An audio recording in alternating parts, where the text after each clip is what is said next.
Informasi lain, saudara, penyelidikan terkait kasus pembunuhan Juwita, jurnalis di Banjarbaru, Kalimantan Selatan, dilanjutkan dengan meminta keterangan pihak keluarga korban.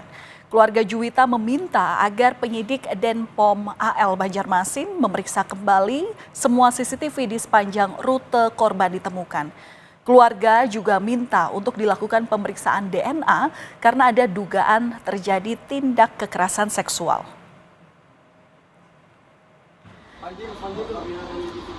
Dalam keterangannya, kuasa hukum bilang keluarga telah menyampaikan kronologi mulai dari korban dibawa ke rumah sakit otopsi hingga pemakaman. Tak hanya itu, pihak keluarga juga menduga terjadi tindakan kekerasan seksual. Selain meminta keterangan keluarga korban, Denpom Lanau juga menyita satu unit mobil Daihatsu Xenia berwarna hitam, di mana mobil ini disebut dirental pelaku saat menemui korban di waktu kejadian. Sementara itu, mengenai perkembangan penyidikan kasus, pihak Denpom Lanal Banjarmasin belum memberikan tanggapannya kepada Kompas TV. Yang menyusul nanti Anda terima kan ada petunjuk dari keluarga berkaitan dengan diusulkan untuk ngecek lagi semua CCTV di sekitaran kejadian. Dari rute berangkat, start, menitipkan motor, terus di mana TKP seperti itu. Dari keluarga korban meminta untuk dilakukan tes DNA terhadap sperma yang ada di rahim korban.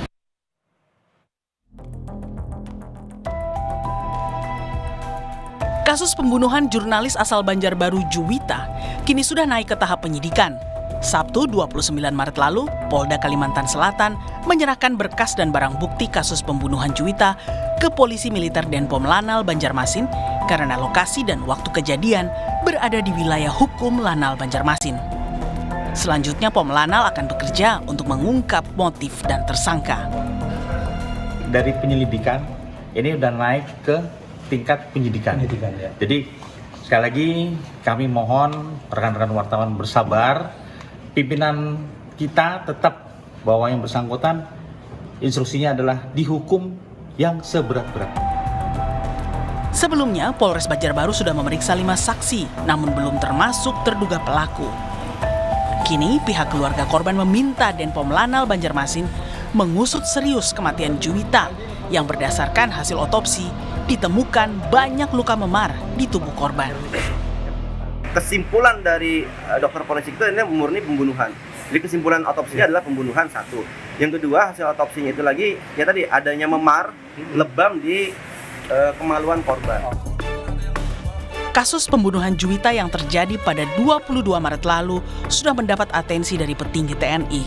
Beberapa waktu lalu, Kapus Pen TNI berjanji bila terduga pelaku yang merupakan anggota TNI AL terbukti terlibat, maka harus dihukum seberat-beratnya. Tim Liputan, Kompas TV.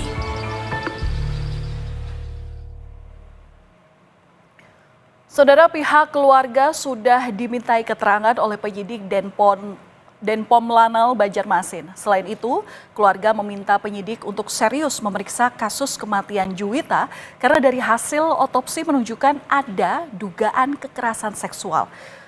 Untuk mengetahui informasi lebih lanjut, kita sudah bersama dengan Koordinator Tim Advokasi untuk Keadilan Juwita, Muhammad Pazri. Selamat petang, Pak Pazri. Ya, petang Mbak Valen.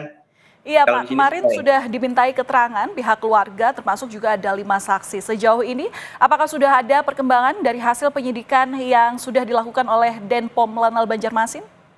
Ya, kemarin ada 2 orang saksi kembali diperiksa di tanggal 2 April 2025. Nah, yang selanjutnya dari keterangan saksi itulah ada perkembangan-perkembangan yang kami dapatkan, temuan, dan juga kami bisa melihat beberapa hal yang sudah dilakukan oleh penyidik, termasuk juga dilakukan penyitaan alat bukti. Jadi ada 14 alat bukti yang sudah disita. Jadi dari kemarin itu juga kami menemukan beberapa hal yang sifatnya dari awal kronologis kejadian di tanggal 22 Maret 2025 sampai dengan dilakukannya otopsi. Jadi ada beberapa hal yang sifatnya kami memberikan masukan kepada penyidik. Jadi kami memberikan masukan kepada penyidik, Polisi Militer Denpom Lanal agar mereka benar-benar melakukan penyidikan secara menyeluruh, sama halnya dengan yang kami sampaikan sebelumnya untuk melakukan pengecekan kembali kepada semua CCTV yang dilalui oleh tersangka dengan korban. Yang selanjutnya lagi berkaitan dengan adanya hasil otopsi yang menurut kami juga perlu didalami lebih jauh seperti itu. Jadi dari adanya lebam, otopsi itu kan diantaranya adalah memar telinga, terus leher patah, terus juga ada memar di pelipis, sampai dengan kepada rahim korban yang adanya cairan tersebut. Sehingga cairan itu pun yang disampaikan oleh dokter forensik bahwa cairannya volumenya cukup banyak, sehingga kami menduga bahwa apakah dalam kejadian ini tidak hanya dilakukan oleh satu orang yang hari ini menjadi tersangka seperti itu. Ya, ada dugaan kekerasan yang ditemukan oleh pihak keluarga. Nah, ini apakah bisa dijelaskan kemudian kenapa keluarga bisa dikatakan meminta agar penyidik ini melakukan penyidikan ulang? Apakah dalam rentengan penyelidikan ini sebelumnya tidak dilakukan? Ya, kami membaca dari timeline waktu ketika korban ini meminjam motor kepada kakak korban. Jadi dari jam 10.30 lalu jam 13.00 itu sudah selesai kami anggap kejadian berdasarkan beberapa petunjuk CCTV. Lalu dari tersangka itu pulang jam 16.00 pesawat dari Banjarmasin ke Balikpapan menggunakan nama orang lain seperti itu. Dari rentetan kejadian itu kami menduga bahwa tidak dimungkinkan dilakukan oleh satu orang. Tidak dimungkinkan dilakukan oleh satu orang, khususnya tersangka yang hari ini sudah ditahan, sehingga tapi memang ada perkembangan yang lain. Informasinya tersangka ini kan merupakan salah satu atlet, sehingga bisa saja melakukan berbagai macam hal katanya. Tapi menurut kami dari timeline dia melakukan yang namanya kekerasan seksual, lalu ada yang namanya dia melakukan pembunuhan, sampai dengan mengambil motor ke salah satu tempat pembelanjaan, lalu membuang korban di pinggir jalan, membuat seolah-olah motor itu terjadi kecelakaan, lalu juga menghancurkan identitas penduduk, merusak handphone. Jadi durasi yang lama sampai dengan mengembalikan mobil kepada rental. Lalu dia ke bandara seperti itu. Jadi ini memang ada beberapa hal yang menurut kami perlu didalami. Apakah benar pelaku ini hanya seorang ini? Pak Pazri, tadi Anda mengatakan bahwa dugaan pelaku pembunuhan ini diyakini lebih dari satu orang. Nah, ini maksudnya gimana dan berarti arah dugaannya mengarah kemana? Ya, memang dari pengakuan dari tersangka, dia hanya seorang diri. Tapi dari kami melihat secara medisnya, hasil dari otopsi yang diterima keluarga ini kan dijelaskan oleh dokter forensik ketika setelah selesai dilakukan otopsi.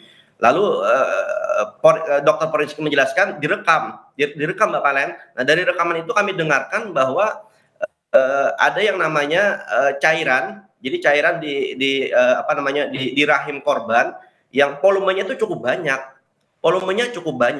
sehingga dari inilah kami menilai bahwa ini apakah cuma satu orang yang sifatnya melakukan kekerasan seksual kepada korban seperti itu, sehingga dari sampel yang telah diambil oleh dokter itu harapan kami ke depan itu dilakukan tes DNA lanjutan agar memang bisa divalidasi berkaitan dengan cairan itu milik siapa, apakah hanya milik tersangka saja atau ada orang lain seperti itu.